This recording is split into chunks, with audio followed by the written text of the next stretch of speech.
Assalamualaikum warahmatullahi wabarakatuh. Perkenalkan, nama saya Miftahul Khairi. Saya berasal dari kelas Ilmu Komunikasi 1, Prodi Ilmu Komunikasi, Fakultas Ilmu Sosial, Instansi Universitas Islam Negeri Sumatera Utara dengan NIM 0603221005.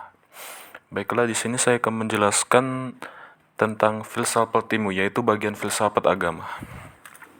Apa itu filsafat agama? Filsafat agama adalah cabang filsafat yang berkaitan dengan pemahaman dan penelitian tentang fenomena keagamaan. Ini melibatkan pemeriksaan kritis terhadap keyakinan, konsep, dan praktik agama, serta hubungannya dengan isu-isu filosofis yang lebih luas. Yang berikutnya adalah yang pertama adalah metode analisis konseptual dalam memahami doktrin-doktrin agama. Metode analisis konseptual adalah pendekatan yang digunakan untuk memahami doktrin-doktrin agama dengan menganalisis dan mengurai konsep-konsep yang terkadang di dalamnya. Pendekatan ini melibatkan langkah-langkah seperti yang pertama, identifikasi konsep. Yang kedua ada definisi konsep. Yang ketiga, analisis konteks. Yang keempat, perbandingan dan kontras. Dan yang kelima, interpretasi dan analisis teks. Yang berikutnya ada pemahaman eksistensialisme dan pandangan tentang keberadaan manusia. Eksistensialisme adalah sebuah aliran filsafat yang menekankan pada keberadaan individu manusia dan pengalaman hidupnya. Aliran ini muncul pada abad ke-20 dan dipengaruhi oleh pemikiran filosofi seperti Søren Kierkegaard, Friedrich Nietzsche, Jean-Paul Sartre, dan Albert Camus. Pandangan eksistensialis tentang keberadaan manusia menyatakan bahwa manusia adalah makhluk bebas yang bertanggung jawab sepenuhnya terhadap hidupnya sendiri.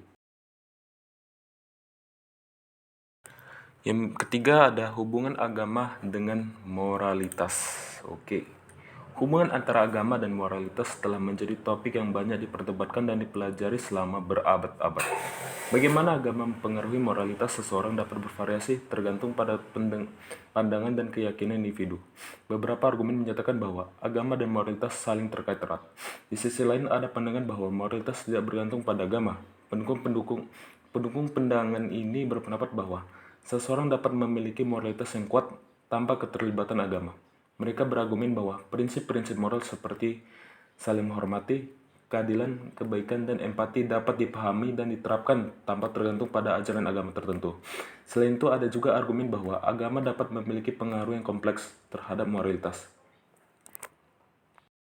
Yang keempat ada perbandingan antara agama dan ilmu pengetahuan.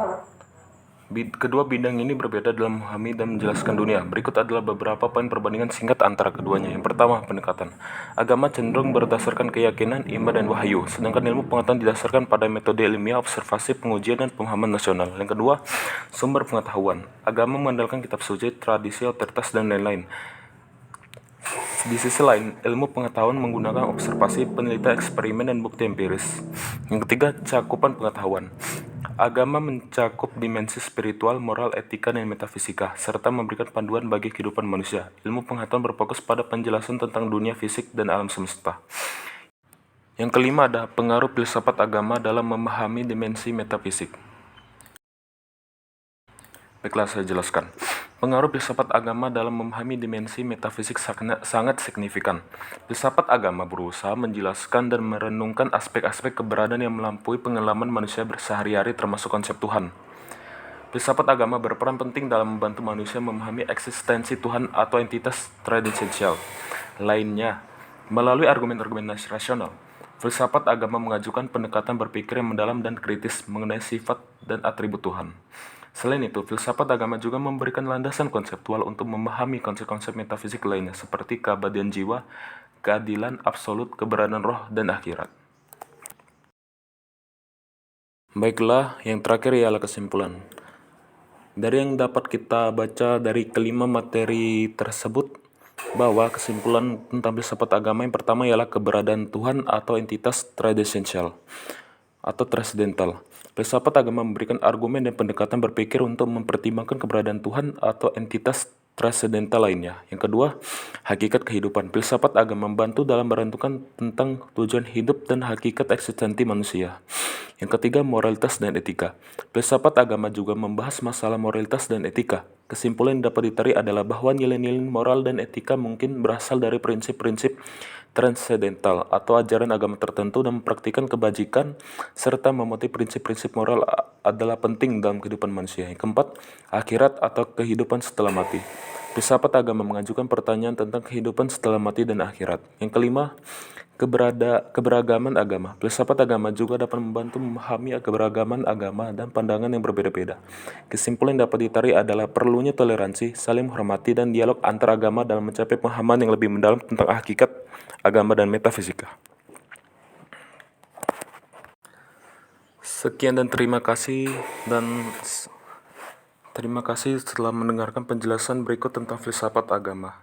Jangan sampai dirimu dimanfaatkan oleh orang lain. Aku Midun Soka. Terima kasih.